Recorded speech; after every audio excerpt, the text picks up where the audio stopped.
谢亲爱的爸妈，给我挡风遮雨的家，为我做香喷喷饭菜，陪伴我长大。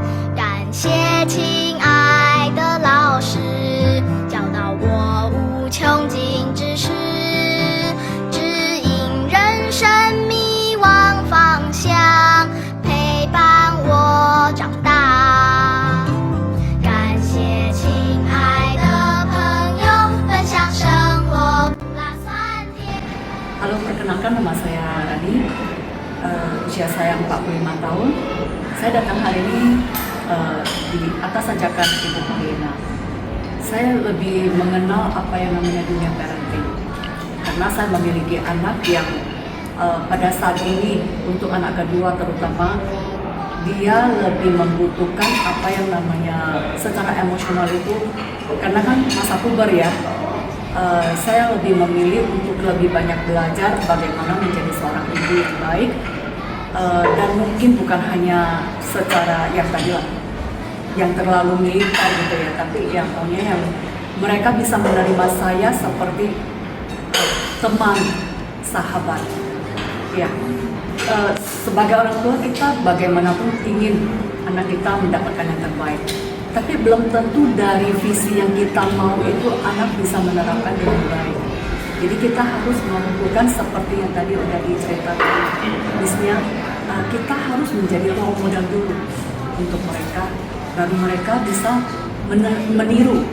Jadi apa yang kita pelajari hari ini sebenarnya bisa kita ajarkan lagi ke anak-anak. Saya sih pengennya bisa menjadi apa yang seperti yang diajarkan tadi. Tapi kita memberikan satu contoh apa yang kita perbuat, itulah yang akan mereka petik. Itulah buah yang kita akan petik dengan kita menanam bibit yang benar. Kalau di dunia parenting itu sendiri berarti ini sudah masuk tahun keempat sejak tahun 2022. Oke. Untuk materi hari ini sebenarnya titik kuatnya itu adalah bagaimana fondasi di rumah itu memiliki peranan yang sangat penting bagi tumbuh kembang anak ke depannya. Bagaimana dari 0 sampai 5 tahun itu fondasinya itu anak-anak itu harus kita tanamkan sebuah mungkin yang bagus, betul-betul yang bagus. Nah, orang tua juga perlu belajar untuk terus bertumbuh sehingga lebih mengerti bagaimana cara kerja pikiran, bagaimana diri sendiri maupun diri anak, sehingga apa yang sebagai orang tua inginkan terhadap tumbuh kembang anak, goalnya itu seperti apa bisa tercapai dengan optimal. COVID-19 apakah merubah pola parenting? Yes, karena kan di sana terjadi transisi yang sangat gede ya, dari anak-anak yang harus belajar offline kemudian belajar online, di mana anak-anak itu terpapar dengan sangat luas terhadap penggunaan gawai.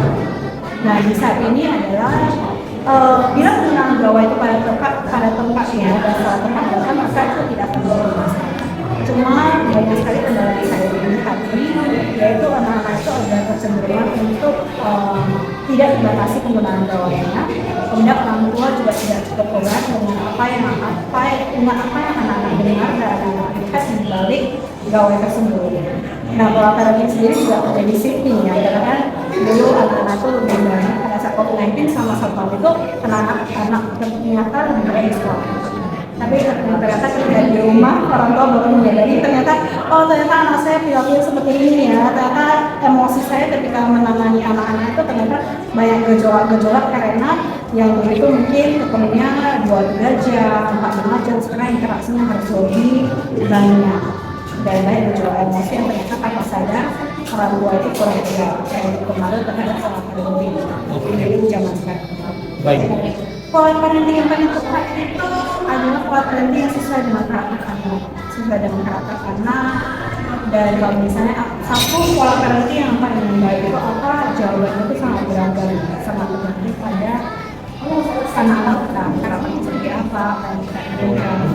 Tapi pastinya adalah pola parenting yang berbasis pada welas asih, pada compassion, dan dimana anak-anak dan orang tua terutama anak itu mau terus bertumbuh dan belajar untuk mengerti anak-anak itu tumbuh kembangnya seperti apa dan mengikuti zaman pastinya, mengikuti zaman dan tetap berbasis pada budaya yang kita pegang, kayak budaya timur yang menggunakan karakter dan juga dan juga nilai pengenalan emosi baik dari orang tua maupun dari siswa.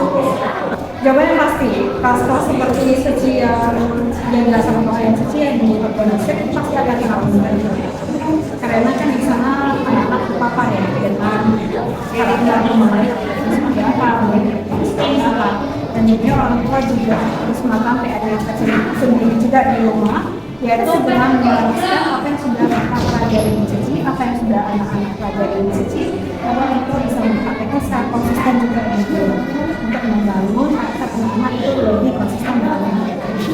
Harapannya adalah semoga masyarakat bisa lebih mengenal lebih banyak dan lebih baik terhadap program-program Cici ini, sehingga anak-anak bisa bertumbuh secara baik dari segi karakter.